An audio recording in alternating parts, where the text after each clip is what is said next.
کہ 1400 سال کے قریب وقت گزر گیا ہے کہ امام علی مقام، امام عرش مقام، امام تشنا کام، امام حسین رضی اللہ تعالیٰ عنہ اور ان کے رفقا کو کس بے دردی سے اس کربلا کے میدان میں پیاسا شہید کیا گیا۔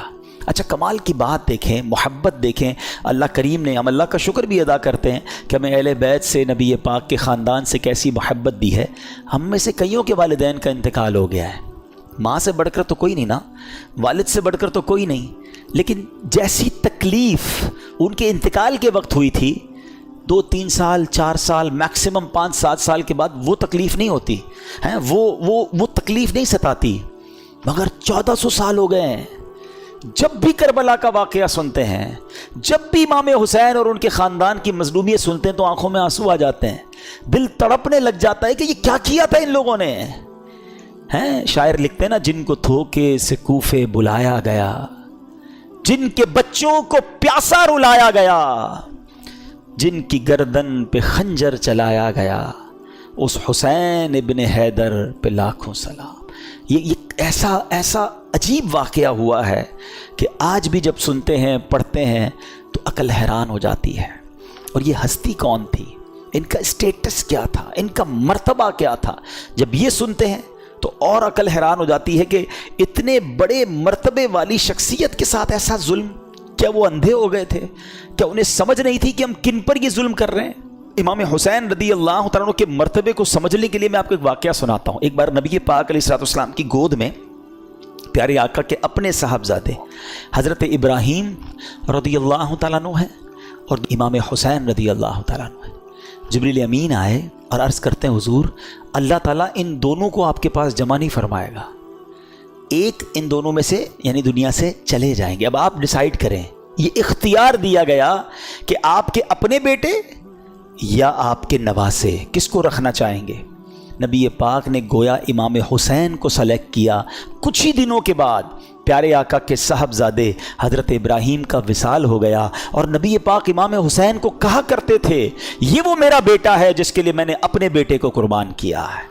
لیول آف لو سوچیں کتنا تھا، افیکشن کیسی تھی کہ اپنا بیٹا قربان کر دیا امام حسین رضی اللہ تعالیٰ عنہ پر۔ میرے آقا فرمایا کرتے حسین مجھ سے ہے اور میں حسین سے ہوں۔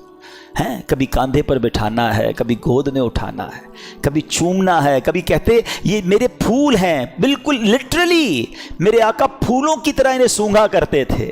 امام حسن اور امام حسین کا مرتبہ وہ ہے، سیدی اعلیٰ حضرت لکھتے ہیں نا ان دو کا صدقہ جن کو کہا میرے پھول ہیں، کیجئے رضا کو حشر میں خنداں مثال گل۔ حضور ان دو کا صدقہ جن کو آپ نے پھول کہا تھا۔ ایک اور جگہ سیدی اعلیٰ حضرت گویا اس پورے خاندان کو، پنجتن پاک کو ایک باغ کی طرح سمجھاتے ہیں ہمیں۔ کیا بات رضا اس چمنستان کرم کی، کیسا چمن تھا، کیسا کرم کا باغ تھا، کیا بات رضا اس چمنستان کرم کی، زہرا ہے کلی جس میں حسین اور حسن پھول۔ یہ کیسا خاندان ہے۔ نبی پاک اتنی محبت فرماتے۔ امام حسن رضی اللہ تعالیٰ کو ایک بار نبی پاک کاندھوں پر بٹھائے اور جا رہے ہیں، کسی نے کہا اے برخوردار ہیں کیسی تجھے سواری ملی؟ ایک صحابی کہتے ہیں کتنے خوش نصیب ہو اے حسن، تمہیں سواری کیسی ملی؟ کیونکہ نبی پاک کے کاندھے پہ ہے نا۔ سنو میرے آقا کیا کہتے ہیں، آقا کہتے ہیں سوار بھی کتنا اچھا ہے، اتنا پیار ہے اپنے نواسوں سے۔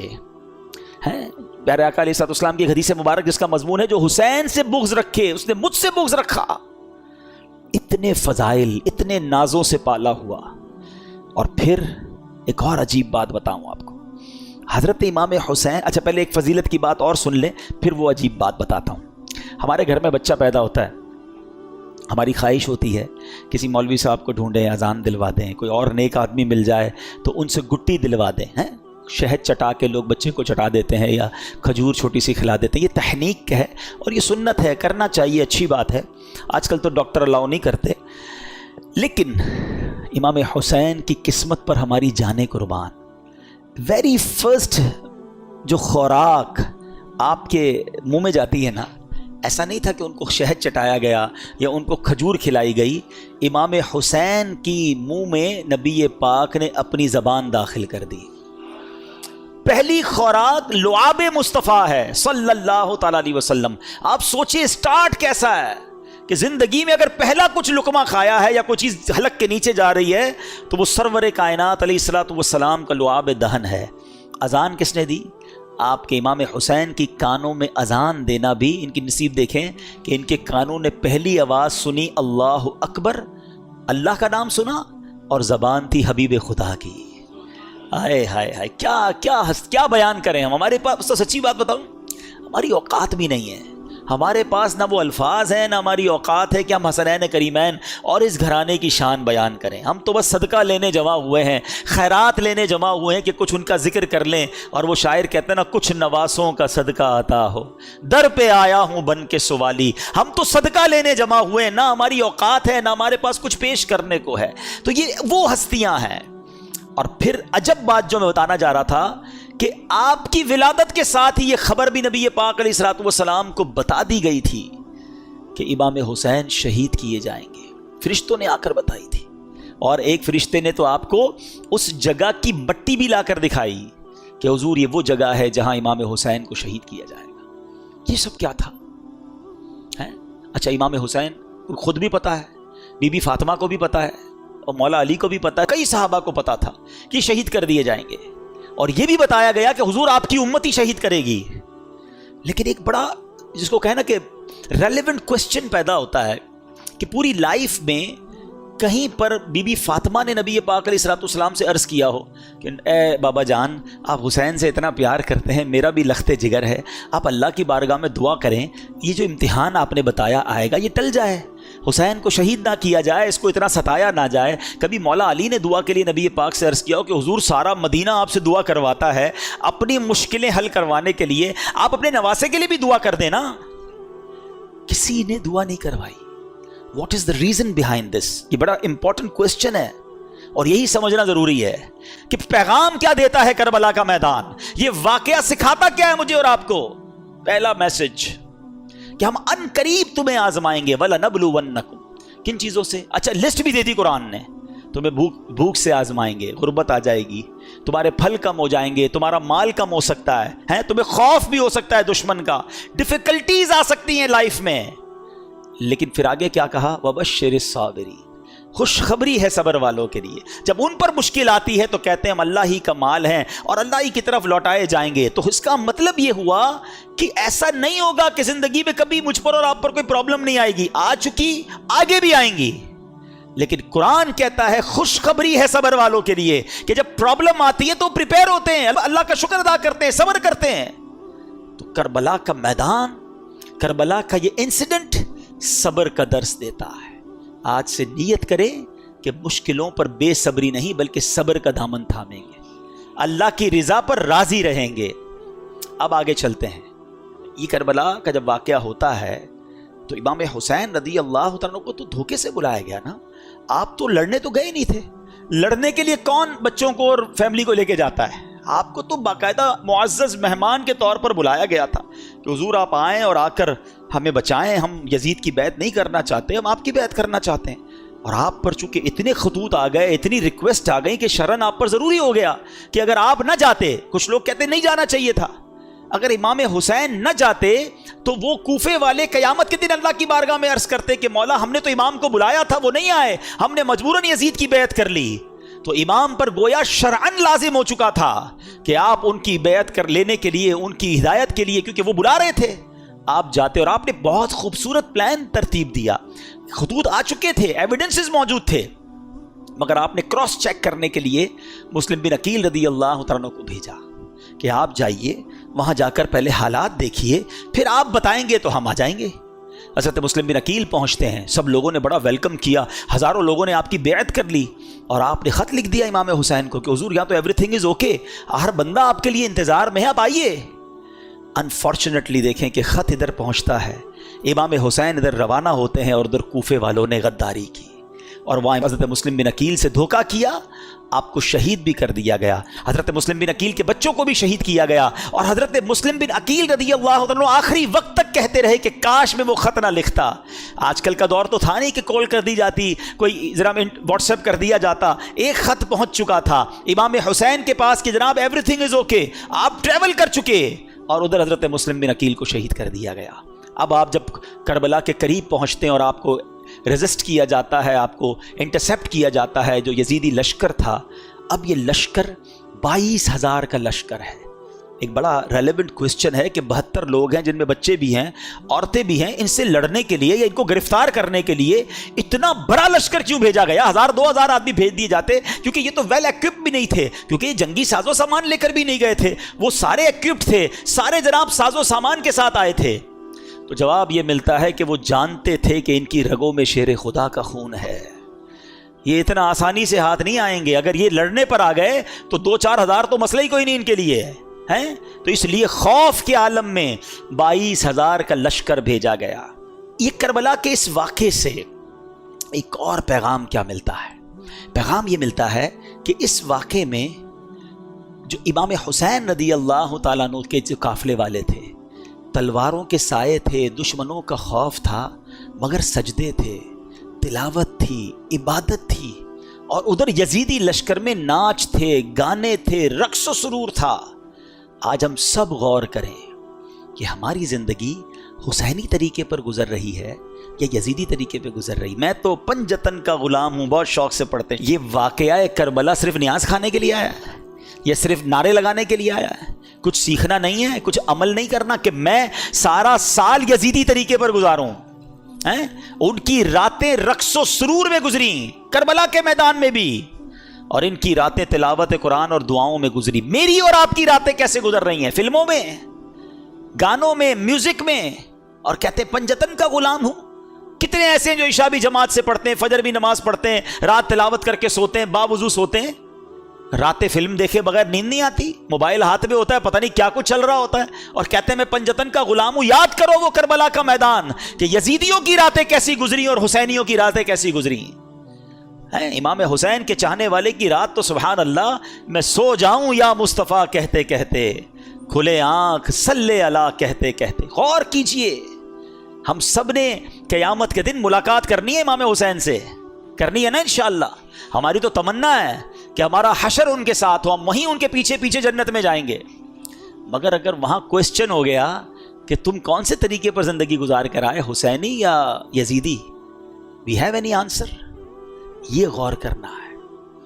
اس کربلا کے واقعے میں 2 گروپس تھے, ہمیں ایک گروپ چوز کرنا ہے, اور حقیقتاً ہمیں امام حسین کے گروپ کو چوز کرنا ہے نا, ہمیں انہی کے فٹ اسٹیپ پر چلنا ہے, یزیدیوں کے پیچھے تو نہیں جانا نا.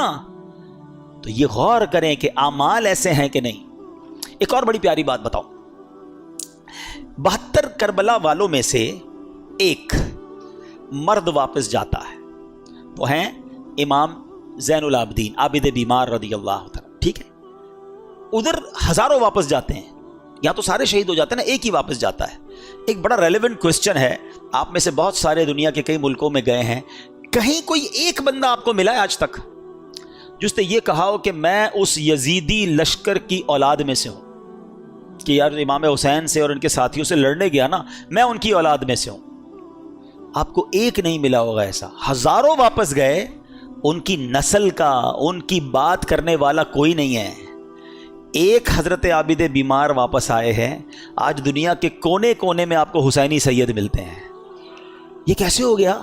ایک مرد واپس آیا اور نسل میں اتنی برکت. سبحان اللہ. اس سے کربلا کے اس واقعے سے سیکھنے کو ملا کہ جو چیز اللہ کی راہ میں قربان کی جائے اللہ اس میں برکت ڈال دیتا ہے. ہاں, وہ بڑی پیاری بات, بڑا خوبصورت جملہ پڑھا, کربلا کی کہانی بس اتنی سی ہے, یزید تھا حسین ہے, بس وہ ختم. اور امام حسین آج بھی کروڑوں دلوں پر حکومت کرتے. یزید کا نام لینے والا کوئی نہیں, کوئی اپنے بچے کا نام یزید نہیں رکھتا ہے, اور حسین کا نام رکھنے والے اور ان کا نام سر پر عزت کے ساتھ رکھنے والے اربوں, ہر وہ مسلمان نہیں ہیں. ہم تو یہ سمجھیں گے وہ کون سا مسلمان ہے جس کے دل میں امام حسین کی محبت نہیں ہے. اس میں امام حسین تو ہمارے ایمان کا حصہ ہیں.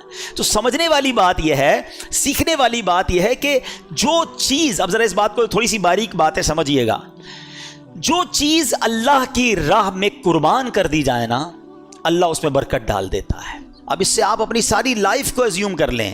اگر آپ چاہتے ہیں کہ آپ کی صحت میں برکت ہو, آپ اپنی باڈی کو, اپنے جسم کو اللہ کی راہ میں استعمال کریں, نماز پڑھیں, دین کے کام میں یوز کریں, اللہ آپ کی صحت میں برکت ڈال دے گا. آپ چاہتے ہیں آپ کی زبان میں برکت ہو, آپ کے الفاظ مؤثر ہو جائیں, اٹریکٹیو ہو جائیں, آپ اپنی گفتگو میں اللہ رسول کا نام لینا شروع کریں, درود پاک پڑھیں, ذکر اللہ کریں, تلاوت قرآن کریں, لوگوں کو اسلام کی نیکی کی دعوت دیں, اللہ آپ کی گفتگو میں برکت ڈال دے گا. آپ چاہتے ہیں آپ کے مال میں برکت ہو جائے, اللہ کی راہ میں مال خرچ کریں, اللہ آپ کے مال میں برکت ڈال دے گا. آپ چاہتے ہیں اللہ آپ کی اولاد میں برکت ڈال دے, آپ اپنی اولاد کو دین کے کاموں کی طرف لگائیں, اللہ اس میں برکت ڈالے گا, ان کے لیے نصیب اچھے کر دے گا. تو کربلا کا یہ پیغام ہے کہ جس چیز میں تم برکت چاہتے ہو اس چیز کو اللہ کی راہ میں قربان کرو, اللہ اس میں اور برکت ڈال دے گا. اب ایک اور میسج کربلا کا. جب امام حسین رضی اللہ تعالیٰ عنہ کو شہید کیا گیا, امام حسین گویا دنیا سے جاتے ہوئے میسج دے گئے کہ ہم تلواروں کے سائے میں بھی سجدے نہیں چھوڑتے. وہاں نمازیں قضا نہیں ہوئیں. آج تمام حسینیوں کو, تمام پنجتن کے غلام کو, امام حسین کی نیاز بنانے والوں کو میسج ہے کہ کربلا والوں نے اس میدان میں نماز قضا نہیں کی, اور آج تمہاری پلنگ کے اوپر سوتے ہوئے نماز قضا ہو جاتی ہے. آج تھوڑی سی طبیعت خراب ہے یار, موڈ اچھا نہیں ہے, بس کل پڑھ لوں گا, بس اگلے جمعے سے نہیں چھوڑوں گا, ہماری نماز قضا ہوتی ہے. بتاؤ کیا جواب دو گے قیامت کے دن اگر امام حسین سے ملاقات ہو گئی اور انہوں نے پوچھ لیا کہ ہم نے تو کربلا کے میدان میں بھی نماز قضا نہیں کی اور تم اپنے گھر پہ نماز قضا کرتے تھے اور کہتے تھے میں پنجتن کا غلام ہوں؟ ہوگا کوئی جواب ہمارے پاس؟ آؤ آج کی مبارک رات یہ پکی سچی نیت کر کے جانا ہے کہ ایٹ اینی کاسٹ کچھ بھی ہو جائے آج کے بعد ہماری نماز قضا نہیں ہوگی. اچھا, جب سر انور کو نیزے پر اٹھا لیا گیا نا, ان یزیدیوں نے آپ کے مبارک سر کو نیزے پہ اٹھایا, تو اس وقت اس سر سے بھی تلاوت قرآن کی آواز آ رہی ہے. یہ امام حسین کی کرامت ہے. کیا خوبصورت شاعر امیر اہل سنت کے غالباً شعر آپ فرماتے ہیں, عبادت ہو تو ایسی ہو, تلاوت ہو تو ایسی ہو, سر شبیر تو نیزے پہ بھی قرآن سناتا ہے. یہ بھی پیغام تھا ہمارے امام کا کہ قرآن کتنا اہم ہے, مگر انفارچونیٹلی آج ہماری بہت بڑی تعداد کو صحیح تلفظ کے ساتھ قرآن پڑھنا بھی نہیں آتا. اچھا آتا ہے تو پڑھنے کا ٹائم نہیں ہے. ذرا سوچو کتنا خوف کا وقت ہوگا, کتنا افراتفری کا عالم ہوگا, لاشیں پڑی ہوئی ہیں مگر میرے امام تلاوت کر رہے ہیں, اور ہم اپنے گھر میں ایئر کنڈیشن چل رہا ہوتا ہے پھر بھی تلاوت نہیں کرتے. یہ موبائل ہم سے روز گھنٹوں لے جاتا ہے, سورہ ملک پڑھنے کا ٹائم نہیں ملتا. حالانکہ اسی موبائل میں قرآن بھی ڈاؤن لوڈ ہو سکتا ہے, سورہ یاسین پڑھنے کا ٹائم نہیں ملتا. کئی ایسے حافظ قرآن ہوتے ہیں جو دہراتے نہیں اپنے قرآن کو. اللہ نے اتنی بڑی نعمت دی آپ کو کہ آپ کے سینے میں قرآن محفوظ ہوا, گویا جنت کا آپ کو راستہ ٹھکانہ مل رہا تھا, اور آپ نے اسے بھلا دیا, آپ اسے بھی نہیں پڑھتے ہیں. نہ کریں ایسا. حدیث پاک کا مضمون ہے وہ دل ویران ہے جس میں کچھ قرآن نہیں ہے. ہم سب کے لیے کوسچن ہے کہ میرے دل میں کتنا قرآن ہے, میں کتنا روز قرآن پڑھتا ہوں. آؤ پلیز, یہ پیغام ہے کربلا کا. امام حسین کی روح بھی بہت خوش ہوگی. گفٹ دینا چاہتے ہو نا اپنے امام کو, ہیں ایصال ثواب کرنا چاہتے ہو, لنگر بنا کر, کھچڑا بنا کر اور جناب نیاز بانٹ کر ضرور کریں, مگر اس بار تھوڑا وہ پنجابی میں کہتے ہیں نا ذرا وکھرا, ذرا ہٹ کے آؤ, ذرا ایصال ثواب بھی کریں کہ کھچڑا ضرور بنائیں, نیاز بھی بنائیں, مگر اس بار نیازی کے ساتھ ساتھ نمازی بن کے ہم امام حسین کو ایصال ثواب کریں. ہیں ہم پہلے نمازی ہیں پھر نیازی ہیں, تو نیت کریں انشاءاللہ کہ اب روزانہ قرآن پڑھیں گے انشاءاللہ. ہاں یہ عاشورے کا دن ٹرننگ پوائنٹ بنے نا میری زندگی میں, تو فائدہ ہوا نا کہ میں نے کربلا کے انسیڈنٹ سے یہ سیکھا کہ وہ وہاں نہیں چھوڑتے تھے تلاوت میں, یہاں چھوڑ رہا ہوں اور پھر کہتا ہوں پنجتن کا غلام ہوں. پلیز قرآن سے دوستی کر لیں. اب آتے ہیں ایک اور میسج. امام حسین کو انفسائز کیا گیا, آپ کو بہت زیادہ پریشرائز کرنے کی کوشش کی گئی کہ آپ یزید کی بیعت کر لیں. ایک ہی تو مطالبہ تھا نا. اچھا آج میں اور آپ مدینے جانے کے لیے کتنا ترستے ہیں. امام حسین تو پیدا ہی مدینے میں ہوئے تھے, پھر بھی مدینہ چھوڑنا پڑا. پہلے مکے آ گئے, 5 مہینے مکے میں رہے آپ تاکہ کوئی کسی طرح معاملہ ٹل جائے, لیکن جب اس کے بعد بھی معاملہ نہیں ٹلا اور کوفیوں کے لیٹر آتے رہے تو پھر آپ کوفہ گئے. مدینہ چھوڑنا پڑا, سب کچھ چھوڑنا پڑا, خاندان چھوڑنا پڑا, پھر شہید بھی ہو گئے.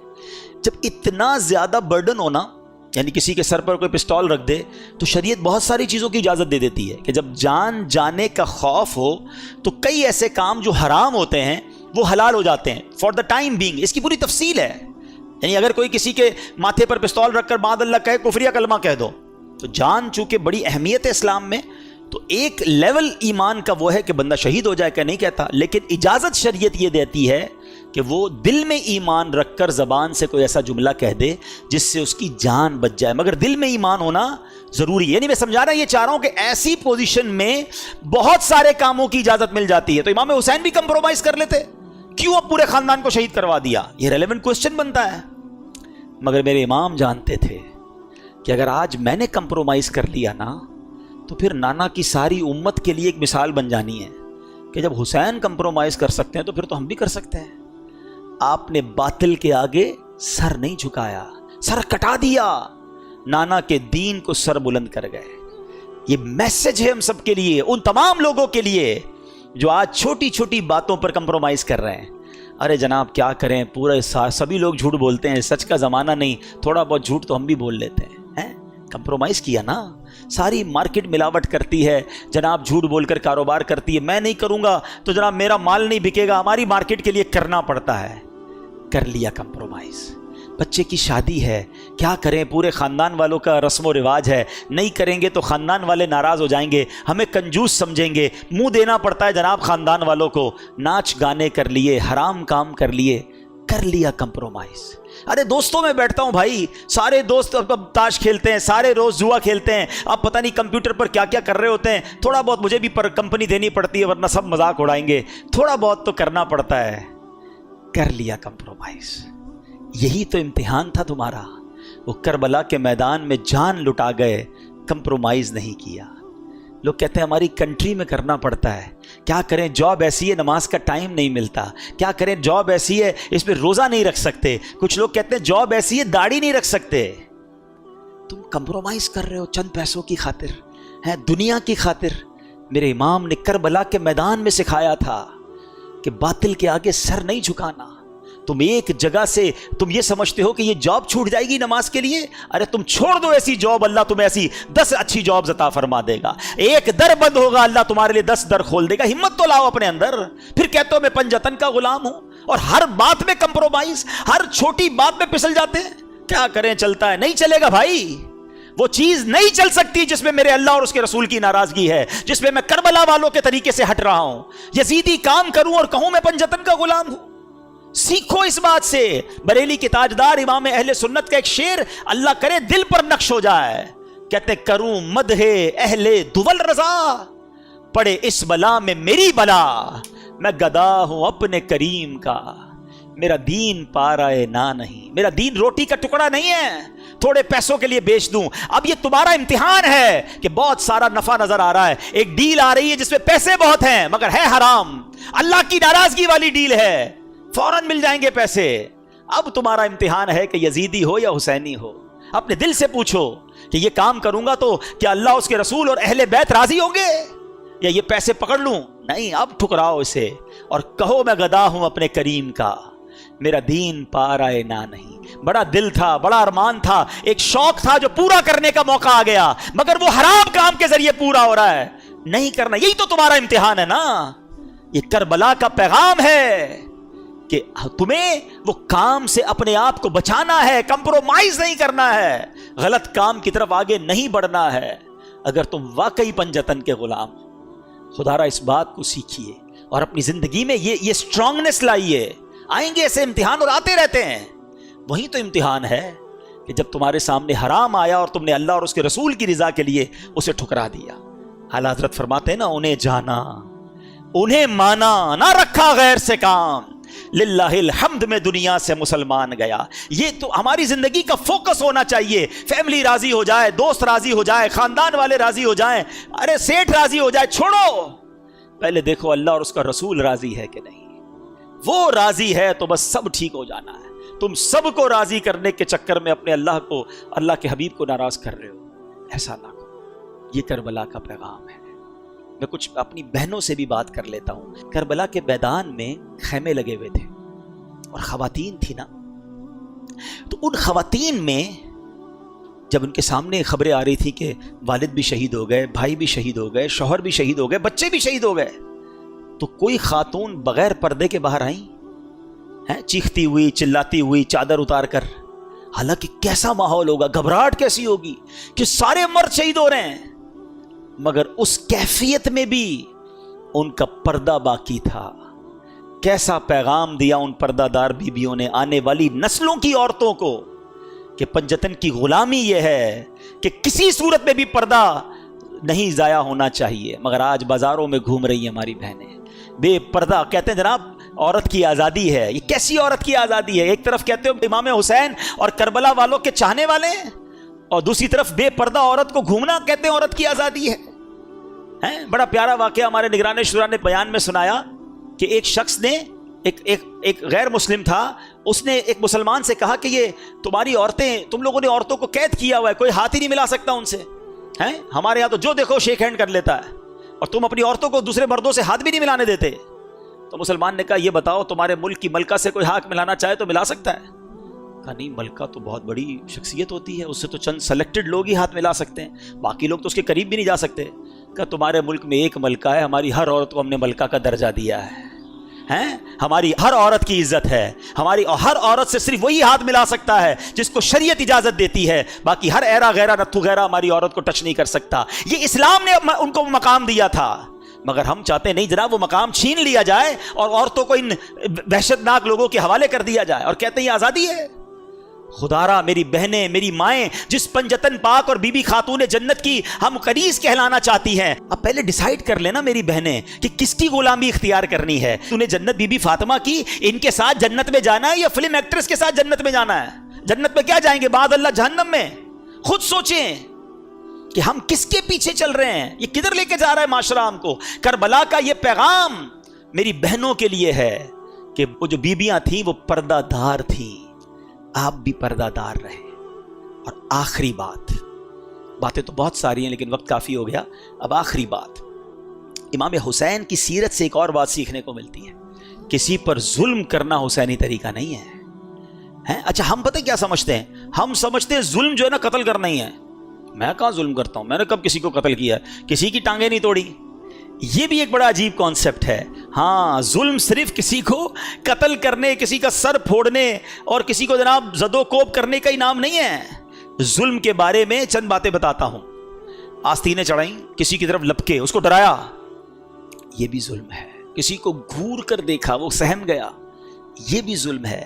مذاق اڑایا کسی کا, نام رکھتے ہیں نا ٹھنگنا, کالا, موٹا, چھوٹا, عجیب عجیب نام رکھے ہوئے ہیں, یہ بھی ظلم ہے.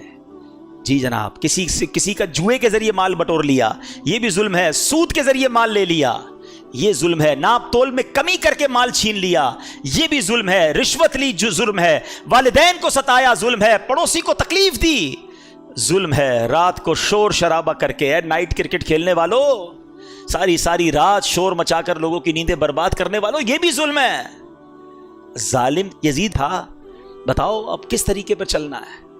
ہاں سوچو, غلط پارکنگ کرتے ہیں, سوچتے بھی نہیں نا, بیڑا جو ہوتا ہو دیکھا جائے گا, میرا کام تو ہو جائے, چاہے بیچارہ وہ گھر سے نکل ہی نہ سکے, اس کا دروازہ لاک کر دیا, یہ بھی ظلم ہے. بہتان لگایا, الزام لگایا, ظلم ہے. ظلم ہوتا ہے چاہے چھوٹا ہو یا بڑا ہو.